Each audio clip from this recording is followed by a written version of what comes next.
किसे मिलेगी मरुधरा की गद्दी? मध्य प्रदेश छत्तीसगढ़ में कौन आगे कौन फिसड्डी? मिजोरम में किसके हाथ में आएगी कमान? क्या तेलंगाना में बदलने वाला है निजाम? इन सवालों का फाइनल जवाब मिलने में अब बस कुछ ही वक्त बाकी है। लेकिन मतगणना से पहले एग्जिट पोल के नतीजों ने सियासी दलों के कार्यालयों पर सरगर्मी बढ़ा दी है। जोड़ तोड़ वाली सियासत करवट ले रही है। टिकट की रेस में किनारे कर दिए गए बागी नेताओं की भूमिका अचानक से किंग मेकर की नजर आने लगी है। भारतीय जनता पार्टी स्पष्ट बहुमत, प्रचंड बहुमत से सरकार बनाने जा रही है। राठौर साहब, जोड़ तोड़ की बात भी आने लगी है। कुछ आंकड़ों के बाद ये कहा गया कि कांग्रेस ने कुछ रिसोर्ट बुक कर लिए हैं, निर्दलियों पर निगाहें। इसकी आवश्यकता नहीं पड़ेगी। रिजोर्ट तो तब बुक करे जब अंकों का मिलान आसपास कहीं दिखाई दे। मेरा आंकड़ा 124 तक पहुंचेगा, 135 124 के बीच में कहीं भी हम ठहरेंगे। हमारे जो दिल्ली का नेतृत्व है, खड़गे साहब, राहुल गांधी जी, वो सब अलर्ट मोड पर हैं, तो वो अपने आप देखेंगे कब कौन सा एक्शन लेना है। और यदि 90 से 100 के बीच में बीजेपी कांग्रेस का आंकड़ा आता है और हमारी एक भी सीट ऊपर आती है तो सरकार हम बनाएंगे, सुन लेना। कांग्रेस हो या बीजेपी, दोनों पार्टियां बहुमत का दावा तो कर रही हैं, लेकिन चेहरों की भाव भंगिमा बदली सी नजर आ रही है। ऐसा क्यों है, पहले इसे समझिए। मतगणना से पहले आए एग्जिट पोल के नतीजों पर नजर डालिए। राजस्थान में सरकार बनाने के लिए 101 सीटों की जरूरत है। सी वोटर के एग्जिट पोल में बीजेपी को करीब 104 सीटें मिलती दिख रही हैं, जबकि कांग्रेस को 81 सीटें मिल सकती हैं। वहीं ईटीजी के एग्जिट पोल में बीजेपी 118 सीटों तक पहुंच रही है, जबकि कांग्रेस की गाड़ी 64 सीटों पर थमती नजर आ रही है।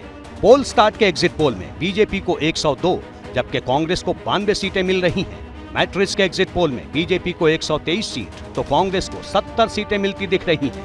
एक्सिस माई इंडिया के एग्जिट पोल में बीजेपी को 85 सीट और कांग्रेस को 99 सीटें मिलती दिख रही हैं। सबसे बड़ी बात यह है कि टुडेज चाणक्य के एग्जिट पोल में बीजेपी को 89 सीटें मिल रही हैं, जबकि कांग्रेस को 101 सीट मिलती दिख रही है।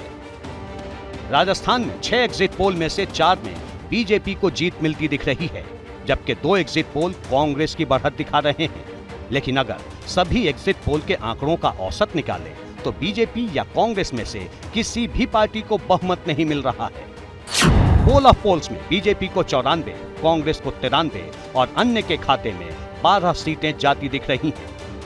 यही वो आंकड़े हैं जो इशारा कर रहे हैं कि राजस्थान में बागी उम्मीदवारों की भूमिका बड़ी होने वाली है, या फिर कहिए कि बागी उम्मीदवारों ने राजस्थान का चुनावी गणित बिगाड़ दिया है। बताया जा रहा है कि नतीजों से पहले ही बीजेपी और कांग्रेस ने प्लान बी पर काम भी शुरू कर दिया है। हालांकि बीजेपी को अब पूर्ण बहुमत मिलने की उम्मीद है। आप लोग ये कह रहे हैं कि प्रचंड बहुमत की आपकी सरकार बनेगी, आप ये कह रहे हैं। मुझे एक बात बताइए कि दूसरा भी ऑप्शन भी सोच रखा है क्या आपने? कई बार रहता है प्लान ए नहीं होता है काम तो प्लान बी होता है, कोई प्लान बी सोचा हो?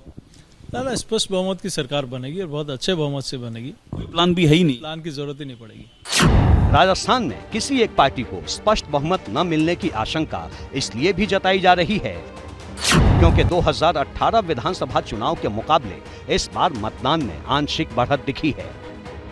जबकि राजस्थान का चुनावी ट्रेंड रहा है कि जब भी पिछले चुनाव के मुकाबले मतदान 3% से ज्यादा हुआ है, नतीजों ने बीजेपी के लिए सत्ता का दरवाजा खोला है। इसके अलावा बागी उम्मीदवारों की बड़ी संख्या भी कांग्रेस और बीजेपी को परेशान कर रही है।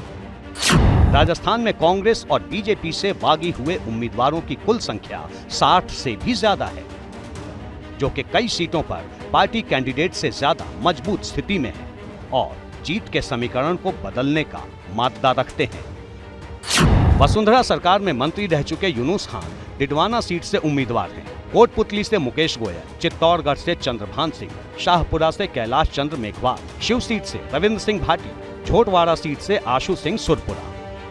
राजस्थान में बीजेपी से बागी हुए उम्मीदवारों में ज्यादा संख्या उन नेताओं की है जो वसुंधरा राजे के करीबी हैं और वसुंधरा को मुख्यमंत्री बनाए जाने पर वो साथ भी आ सकते हैं, जबकि न बनाने पर बीजेपी का खेल बिगाड़ सकते हैं। देश की राजनीति में राजस्थान अकेला ऐसा राज्य है जहां कभी कभी बागी जो है बाघ बन के ऊपर आते हैं और वो दहाड़ उनकी जो होती है वो काम करती है, लेकिन बाद में किसी भी दल के पास जाने के बाद वो बिल्कुल एक बहुत ही जंगल के राजा के आगे नतमस्तक होते हुए अपना काम करते हैं। असर है उनका, खास तौर से वहां की राजनीति के जो बेस है उसमें वो है बागी होना, और उसके लिए प्रश्रय देना वहां की राजनीति सिखाती है। राजस्थान में कांग्रेस कैंप में भी यही स्थिति है। कांग्रेस से बागी हुए नेताओं की संख्या भी 30 से ज्यादा है। शिव सीट पर कांग्रेस से बागी फतेह खान निर्दलीय उम्मीदवार हैं। नागौर से हबीबुर रहमान अशरफी, राजगढ़ लक्ष्मणगढ़ से जौहरी लाल मीणा, सिवाना से सुनील परिहार और जोधपुर सीट से अजय त्रिवेदी। तो मान लीजिए वसुंधरा राजे 95 पे पहुंच गई तो गहलोत साहब के 10 आदमी उधर आ जाएंगे और या ला दिए जाएंगे या आ जाएंगे, और अगर गहलोत साहब 95 पे रोक दिए गए तो वो आ जाएंगे, जिसकी उम्मीद कम है, लेकिन ये होता रहा है। राजस्थान में बागी उम्मीदवारों की चर्चा इसलिए भी हो रही है क्योंकि ऐसी 46 विधानसभा सीटें हैं जहां कांग्रेस और बीजेपी के बीच करीबी मुकाबला माना जा रहा है। इन 46 सीटों पर जीत सत्ता का समीकरण बदल सकती है। मतलब अगर कांग्रेस जीती तो उसका आंकड़ा बढ़कर 91 से 101 तक पहुंच सकता है, और अगर बीजेपी जीती तो वो 130 से 140 तक पहुंच सकती है।